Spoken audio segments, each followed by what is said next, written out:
الحمد لله وكفى وسلام على عباده الذين اصطفى أما بعد أعوذ بالله من الشيطان الرجيم بسم الله الرحمن الرحيم رجال لا تلهيهم تجارة ولا بيع عن ذكر الله سبحان ربك رب العزة عما يصفون وسلام على المرسلين والحمد لله رب العالمين اللهم صل على سيدنا محمد وعلى آل سيدنا محمد وبارك وسلم اللهم صل على سيدنا محمد وعلى آل سيدنا محمد وبارك وسلم اللهم صل على سيدنا محمد وعلى آل سيدنا محمد وبارك وسلم. I won't give you a bayan, but I'll just give you a few practical things. You need to understand our reality. Who are we? Our biggest problem is this, that we have yet not understood who are we. Who is insan? Why are we here? What are we doing? That's our biggest issue. And that's what I was trying to touch upon in the bayan after Asr. That we all must understand that we are abd and Allah Ta'ala is Allah Ta'ala. And our reality in front of Allah Subhanahu wa Ta'ala is nothing but as of a beggar. Allah Ta'ala says, Ya ayyuhan nas antumul fuqara'u ilallah wallahu huwal ghaniyyul hamid. That, O people, you are beggars in front of Allah. And Allah Ta'ala is the one who is ghani, who is self-sufficient. He is hamid, He is full of praise.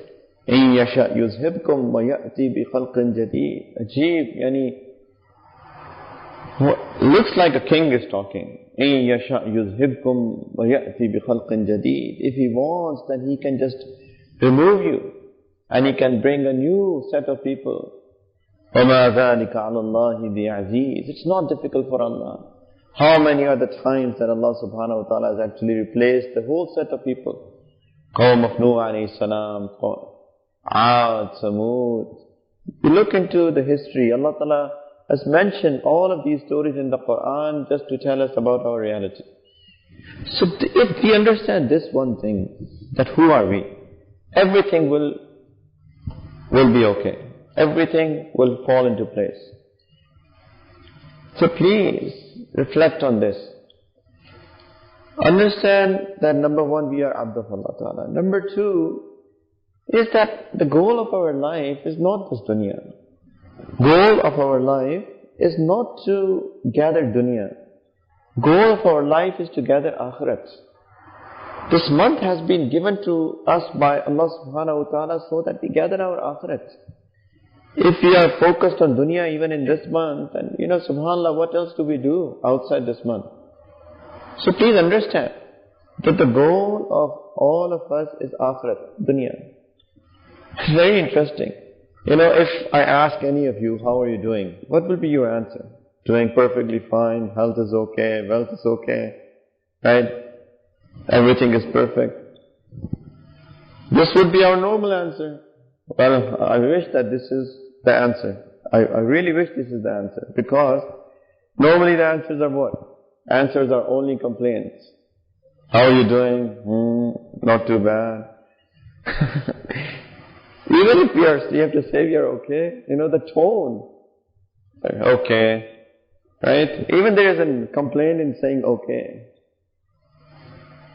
But this is our answer. Generally, our answer is that as to how are we doing in this dunya. Very interesting. I was just got reminded of this hadith. And we have read this hadith, but subhanAllah, we don't reflect on these. Prophet ﷺ one morning after Fajr, he saw Sayyidina Haritha radiallahu ta'ala anhu. And said, كَيْفَ أَصْبَحْتَ يَا Haritha? In our language we will say, how are you doing this morning, Haritha? Right? You see somebody first time in the morning. How are you doing this morning, Haritha? What do you think? What was his response? Do you think that his response was, night was perfect, had a very good night, very good sleep, doing perfectly fine? No. He understood what Prophet ﷺ is asking. He said, "Asbahtu mu'minan hatman." Yani this morning I got up in a state, Ya Rasulullah sallallahu alaihi wasallam, that I'm a true believer. This is my state this morning. He understood what is Prophet ﷺ is asking. Prophet ﷺ is not concerned about his dunya. Prophet ﷺ is not concerned about his health.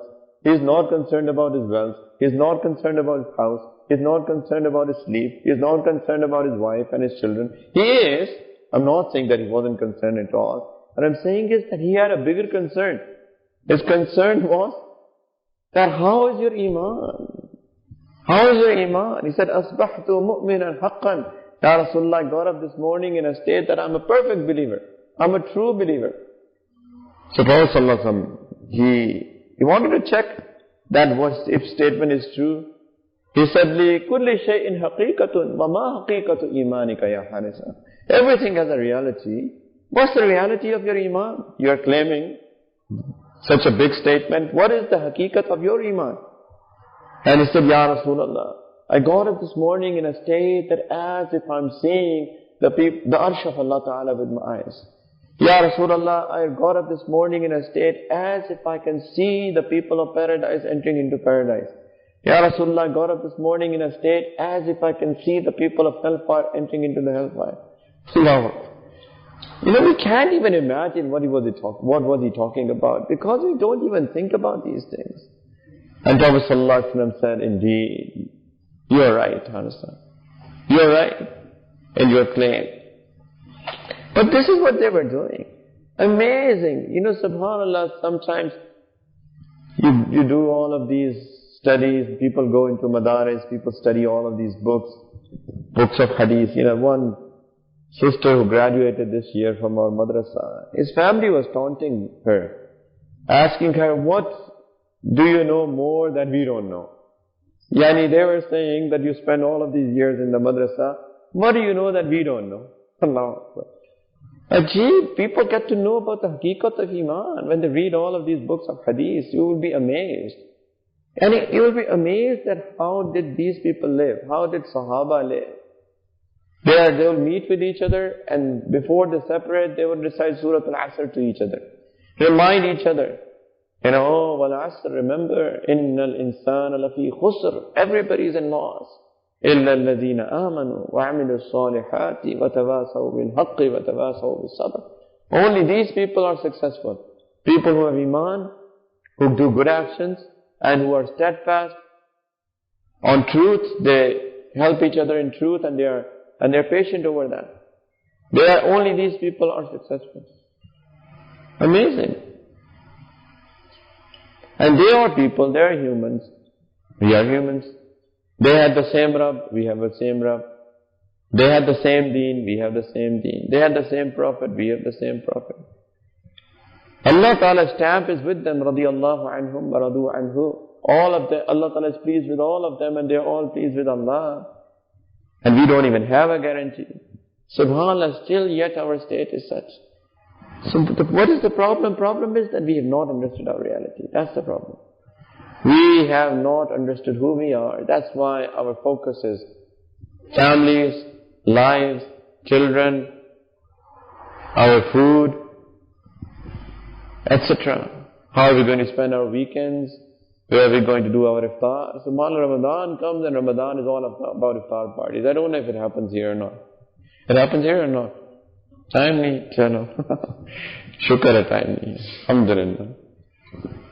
SubhanAllah, people go to Bangladesh, go to Pakistan, go to India. SubhanAllah, iftar parties. Go to Dubai, welcome to Dubai. People are all about the iftar parties. They're so happy. Iftars. And even people, actually, we don't have time for iftar parties, but I think there is another reason. People are stingy as well. They don't want to spend on others. That one thing is that, but at least people are concerned about their own iftars, that's all. You know, once Mawlana Manzoor Nomani Sahab, Rahmatullah alayhi, he gave a talk about Fadail of Ramadan. So, he went somewhere, and he was giving a talk to some army generals. So one general came to him after the talk. He said, Maulana, I heard you. So he gave a talk over the radio.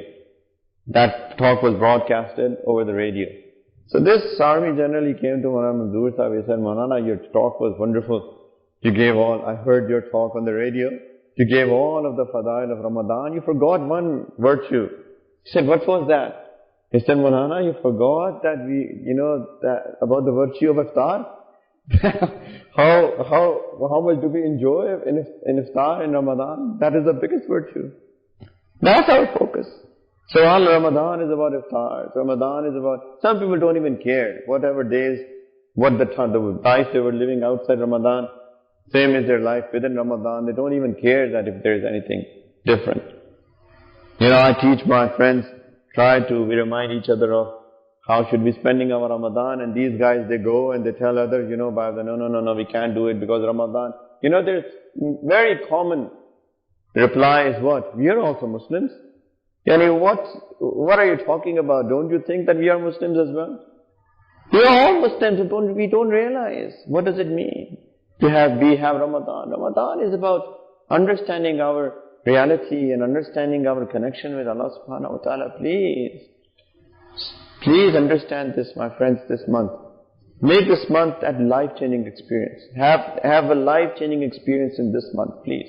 In this Ramadan. Now, so first thing first, please, as I was saying, let's all do tawbah. All do tawbah. Please, all what we were doing before this month, before today, right? Starting with missing our prayers. That's a fard, that's number one. Missing our prayers.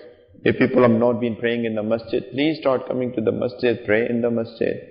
And move on. Eyes, the biggest issue. Control your eyes. Control your tongue, please. Please control your tongue. Don't lie. Don't lie. People lie like as if nothing has happened. Please don't lie. Don't cheat. Don't backbite. Don't harm people. Use your tongue properly. Please use your tongue properly. Control your ears, listening to backbiting, listening to music. These are such very common things, and they're small things in terms of the way that it is done, but they're huge in the sight of Allah subhanahu wa ta'ala. So please take them out of your life. Please be good at your houses. The way that you deal with your wives, the way that you deal with your children. Please change that. Prophet sallallahu alaihi wasallam said, khairukum li ahlihi. The best amongst you, the best amongst you are the ones who are best with their families. He is giving the criteria of being good. That who is a good person? Good person is not who pray like 2 hours at night. That's not the criteria of being good. The criterion of being good is that if you're good with your wife and your family, so please change your attitude, the way that you deal with your families, the way that you deal with your wives and your children. Please. This is very important. And also, please become people of zikr. Prophet sallallahu alaihi wasallam, he has said that لِكُلِّ شَيْءٍ سِقَالَةٌ وَسِقَالَةُ الْقُلُوبِ ذِكْرُ اللَّهِ. Everything is a polish, and the polish of the heart is the zikr of Allah subhanahu wa ta'ala. Please, don't underestimate the value of zikr. Don't underestimate it. And please get engaged in some work of deen. Something. I don't know what is that. It's your choice. Go on tabligh. That's one of the things that you can do. But anything. Do khidmat of the masjid, for example. Just come up, volunteer yourself that I want to do something for the masjid. Do something. Engage yourself in something that's productive. Please. Learn ilm. Ilm is absolute necessity. Absolute. At least the ilm of the fara'id. Absolute necessity. People don't even know how to make wudu, for example. They don't know what breaks wudu. They don't know that. And then shaitan plays with them. People have wasawis. They don't even know. Please learn prayers. Our women folk, they don't even know that how to pray. SubhanAllah, there are women in subcontinent, they have their dupattas, and they put it on their head, and their hair are hanging at their back, and all their life they pray like that, and they don't even know that their satar is being revealed and their prayer is not valid. They don't know that. There are people who are they wipe over their normal socks. They don't know that their prayer is not valid, their wudu is not valid. Please learn ilm. It's very important. This is something that we do every single day of our life. If people are doing businesses, if they run shops, they should know the basic ahkam of buying and selling. They should know that if they're working, if they're running a shop or something like that, they're trading, they must know the basic ahkam of buying and selling. I'm giving you take-home points, practical steps. I'm not just giving a lecture. Please take these points and please try to work on that. Please learn ilm. There are ulama here, mashallah, a lot of ulama. You're very lucky that you have a lot of ulama here in the UK. In London, mashallah, filled with ulama. Please request your local alim that if he could teach you at least basic. At least learn fiqh. At least. I mean, I'm not forcing you, pushing you, recommending you to learn Arabic. If you can do that, that's the best. But at least everybody must learn fiqh. Everybody. Just any basic book of fiqh. Hanafi fiqh if you're Hanafis. Or whatever madhab you follow. Please find an alim and please learn that. Please. That's the basic. So these are the few steps that we must do. Please. So what did I do? What did I say? Please. Do tawbah. Please leave sins. Control your eyes. Please control your eyes. It's difficult, but it's possible. Control your eyes. Control your tongue. Control your ears. Improve your ikhlaq. Especially ikhlaq with your family. Especially ikhlaq with your wife. Please, especially ikhlaq with your children. That's the most important thing. We can be good with each other. It's very easy to smile with each other. It's very difficult to smile at our wives. And also when we talk about families and our wives and our children, please deal with them for the sake of Allah. Again, it's all about Allah. Right? So many times, in fact, majority of the times when we live together, things don't go smoothly. Maybe our wives would say something that we may not like. Right? It's a very, very common thing. Try to ignore that for the sake of Allah subhanahu wa ta'ala. Try to ignore that for the sake of Allah ta'ala, please. And then when you do that for the sake of Allah, don't show it to them, or don't say to them the next day, oh, I did it for the sake of Allah. I did not do it for the sake of Allah, or I did it for the sake of Allah. Your thing will be null and void. Allah ta'ala says that's a sadaqah. Right? Being good with your wife and your children is also sadaqah. And Allah Ta'ala says, لَا تُبْتِلُوا صَدَقَاتِكُمْ بِالْمَنِّ وَالْأَذَىٰ. Don't destroy your sadaqat by showing favors or by harming them later on. So please, do it for the sake of Allah, ignore them for the sake of Allah, forgive them for the sake of Allah, and then don't show it to them later on. If you've done it for the sake of Allah, that's it. Gone. It's with you and Allah, you hope for the ajr from Allah subhanahu wa ta'ala. And if you are showing them later on, then that's gone. Right? Then you did it for your wife and and you are showing it later on, you're showing your favors to your wife. There's no ajr that remains with Allah subhanahu wa ta'ala. That's a challenge, that's the biggest challenge, but that's the most important thing. Because, as I said, hadith is the best amongst you is the one who is best with your family. Please, work on it. Our mashayikh, they always say that, we will not judge you with your tahajjud, we will not judge you with your zikr, we will not judge you with your muraqabah, we will not judge you with, how much ibadat, recitation of Quran do you do, how much tabligh do you do. We will judge you as to how are with your wife. Because that's the criterion of being good. There are people who are very good in their ibadat.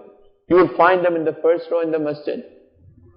They will never miss their takbiratul ula. They will never do that. They will have this long beard. They will be reciting Quran all day long.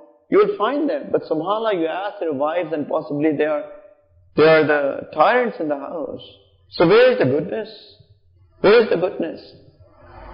So please, my friends, work on your ikhlaq, especially with your wives and your children. Please do zikr. Please, if you're buried with a shaykh, and if he has given you ma'mulat, please be consistent in your ma'mulat. You have to set up some time, specific time, where you can do your ma'mulat. I mean, it doesn't take a long time. 15 minutes, 20 minutes, subhanAllah. We never miss on our meals. We take like 5 meals a day. So we can't even do one breakfast in the morning of zikr. We can also do one breakfast of zikr in the morning, isn't it? And inshallah ta'ala will help you all day long. Please do your ma'mulat, do your zikr. Right? And please do some work of deen. some work of deen. And last but not the least, please learn ilm. At least basic faraid, at least fiqh. So few points that I have given to you, I please request all of you to do that. And inshallah ta'ala, with the barakat of that, you will feel a change in your life. Inshallah, the blessings of Allah ta'ala will come in your life. You will feel it. You know, one thing is that we all talk about it. One thing is feeling that. You will feel that inshallah ta'ala in your life. But for that, you have to make an effort. You have to make an effort. You know, but it's very interesting that, subhanAllah, I didn't want to talk that much, but looking at all of you, I started talking. Inshallah, I'm just finished. I'll just end up with this. You know, we make all of this effort for dunya. All of us make an effort for dunya. People go to work, people do businesses, people do whatever they do. They make so much effort for dunya. Allah Ta'ala, not even at one place in the Quran, has mentioned that if you make an effort in dunya, I will make you successful. Allah Ta'ala has not even once mentioned that. That if you make an effort in dunya, I'll make you successful. But Allah Subhanahu wa Ta'ala has many places in the Quran has said that you make an effort in deen, and I'll make you successful. وَالَّذِينَ جَاهَدُوا فِينَا لَنَهْدِيَنَّهُمْ سُبُلَنَا. That whoever makes mujahida in my path, I will indeed, surely people who are studied Arabic, they ask them, what does it mean? لَنَهْدِيَنَّهُمْ. Allahu Akbar. What a powerful word. I will surely, definitely, 100% guide him to my deen. Allah Ta'ala is, as if He is promising. Allah Ta'ala doesn't promise. Allah Ta'ala, there is nothing wajib on Allah. It is as if He is saying it's wajib on me, that I'll make you successful in my deen. فَأَمَّا مَنْ أَعْتَى وَاتَّقَى وَصَدَّقَ بِالْحُسْنَى فَسَنُيَسِّرُهُ لِلْيُسْرَى. Whoever gives and whoever shows taqwa, وَأَمَّا مَنْ أَعْتَى وَاتَّقَى وَصَدَّقَ بِالْحُسْنَى, and testifies to the truth, فَسَنُيَسِّرُهُ لِلْيُسْرَى, I will make it easy for him. مَنْ أَرَادَ الْآخِرَةَ وَسَعَى لَهَا سَعْيَهَا وَهُوَ مُؤْمِنٌ فَأُولَٰئِكَ كَانَ سَعْيُهُمْ مَشْكُورًا. Allah Ta'ala says, whoever decides, makes an intention for akhirat, and makes an effort for that, and he is a believer, Allah Ta'ala says, فَأُولَٰئِكَ كَانَ سَعْيُهُمْ مَشْكُورًا. His efforts will definitely be appreciated. So many places in the Quran, Allah Ta'ala is saying, you take a step towards me, I will make you successful. And the calamity is that all of us are making an effort for the dunya, and nobody makes an effort for the akhirat. And subhanAllah, we lose. خَسِرَ الدُّنْيَا وَالْآخِرَةِ. We lose in the dunya, we lose in the akhirah. So please understand who we are. We all must understand who we are. What's our reality? Why are we here? What are we doing? What's our relationship with Allah subhanahu wa ta'ala? And make an effort for that. And inshallah al-aziz, inshallah, Allah ta'ala will give you dunya and Allah ta'ala will give you akhirat. Allah ta'ala will not only give you akhirat, but Allah subhanahu wa ta'ala will also give you dunya. That's an interesting point as well. That when people make an effort for akhirat, Allah ta'ala will not only give them akhirat, Allah ta'ala also gives them dunya. All of their things are taken care of. Allah ta'ala will take care of every single one of their things. Have you heard of any Maulvi who has passed away because of hunger? Huh? What are they known for? Halwas, huh? MashaAllah. No person who makes any effort in deen dies of hunger. There are people, there are others who die of hunger, by the way. So please, this is Allah. Allah Ta'ala appreciates. That's what He wants from all of us. This is what this month is all about. Reconnection, reflection. Please don't waste this month. Please don't waste it. Let's do tawbah today, tonight, inshallah. Inshallah, let's make a make a promise to Allah Ta'ala. I'll understand now, Ya Allah. I'll change myself. Follow sunnahs, please. We all must look like Muslims, and we must act like Muslims. We must look like the Prophet Sallallahu Alaihi Wasallam. We must act like the Prophet Sallallahu Alaihi Wasallam. You know, this huliya, this outward, it's not a Maulvi huliya. It's a Muhammadi huliya. It's what Prophet ﷺ was like. And subhanAllah, Allah Ta'ala is so amazing when we do naqal, when we just try to mimic, Allah Ta'ala makes it real. You know, these magicians, Fir'aun, he sent magicians to fight, not fight, to have a,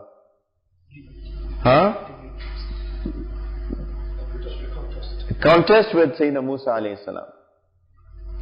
Musa alayhi salam, Allah Ta'ala had gave him the mu'jizah that he would throw a stick and it will become a snake. So Fir'aun, he sent these magicians go and challenge him, contest with him. So they came and they had ropes and they threw their ropes and it felt like as if they were snakes. But one thing, what these magicians did, that the way that Musa alayhi salam was like, his outward, his huliya, they also had this, came with the same attire. Same sort of head covering, same sort of dress.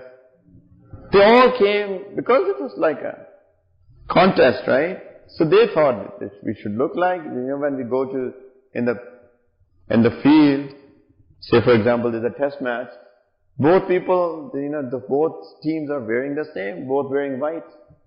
So they came with a similar dress, similar outward. Subhanallah, but we all know the story. What happened? Allah Ta'ala said to Musa alayhi salam, throw your stick. He threw his stick, it became a snake, it ate all of those snakes. They all got amazed, they were in awe. And they realized, he's true, we are fake. And they all went into sajda. They said, we believe in the Rabb of Musa alayhi salam.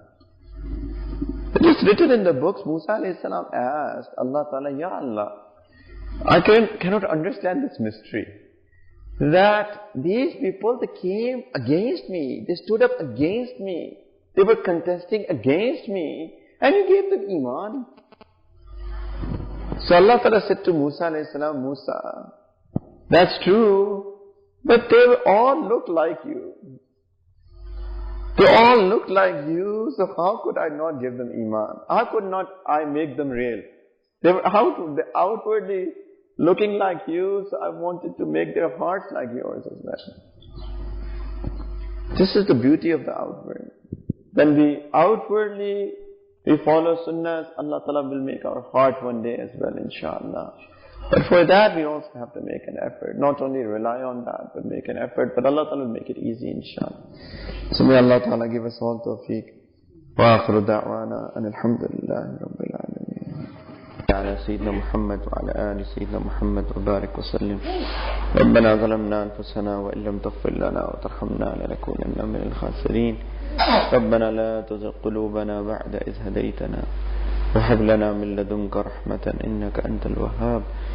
لا إله إلا أنت سبحانك إنا كنا من الظالمين. Ya Allah, Ya Arhamar Rahimin. Allah, please accept this gathering from all of us. Ya Allah, Ya Arhamar Rahimin. Ya Allah, please, Ya Allah, we all are tired. Ya Arhamar Rahimin, but are sitting for your sake. Ya Allah, we know that when people sit for your sake, Ya Allah, you love them so much, Ya Allah, that you give them a shade under the shade of your throne. Ya Arhamar Rahimin, Ya Allah, please accept our sitting together. Ya Allah, and please, with the virtue of this, Ya Allah, please change our hearts. Ya Allah, today we do tawbah from all the sins that we have been doing. Ya Allah, we beg you, Ya Allah, Ya Arhamar Rahimin, that you please, Ya Akram al-Akrameen, please, Ya Arhamar Rahimin, please, Ya Allah, give us istiqamat on our tawbah. Ya Allah, change our lives. Ya Allah, please send blessings, barakat in our lives, in our families, in our children, in our generations, Ya Allah. And accept all of us for the service of your deen. Ya Allah, we are not qabil to serve your deen, but we know it is not about qabiliyat, it's about qubuliyat.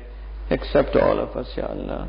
Ya Arhamar Rahimin, all what we are in need of dunya and akhirat. Ya Allah, give us the best of the dunya and the best of the akhirat with khair, barakat, afiyat. Ya Allah, allow us to use our dunya for the sake of our akhirat. ربنا تقبل منا إنك أنت السميع العليم وتب علينا إنك أنت التواب الرحيم. صلى الله تعالى على خير خلقه سيدنا محمد وعلى آله وصحبه أجمعين برحمتك يا رب.